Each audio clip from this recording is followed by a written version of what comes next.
இவ்வுலகில் இருக்கும் அனைத்து செல்வங்களுக்கும் உரியவள் மகாலட்சுமி என்றாலும் அதை பாதுகாக்கும் பொறுப்பாளர் குபேரன்.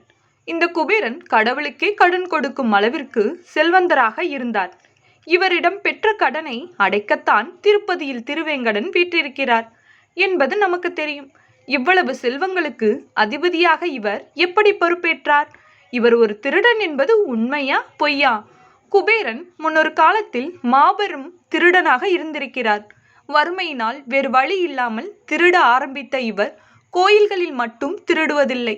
இவர் ஒரு நாள் சிவன் கோவிலுக்கு சென்றபோது அந்த கோவிலில் ஏராளமான நகைகளும் செல்வங்களும் இருப்பதை காண்கிறார். அந்த சமயத்தில் காற்று பலமாக வீசவே கோயிலில் ஏற்பட்டிருக்கும் அத்தனை விளக்குகளும் அணைந்து விடுகிறது. சிவனின் அருகில் இருக்கும் தீபமும் அணையவே இருள் சூழ்ந்து விடுகிறது. சிவன் இருளில் இருப்பதை பார்த்து கொண்டிருந்த குபேரன் மீண்டும் விளக்குகளை ஏற்ற முயற்சிக்கிறான். ஆனால் மறுபடியும் பலத்த காற்று வீசி அதை அணைத்து அவருடைய முயற்சியை வீணாக்கி விடுகிறது. இப்படி தொடர்ந்து அவர் விடாமுயற்சியுடன் தீபத்தை ஏற்ற விளைகிறார்.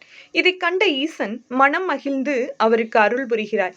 நீ அடுத்த பிறவியில் செல்வத்தின் அதிபதியாக இருக்க வேண்டும் என்று ஆசீர்வாதம் கொடுத்து மறைகிறார்.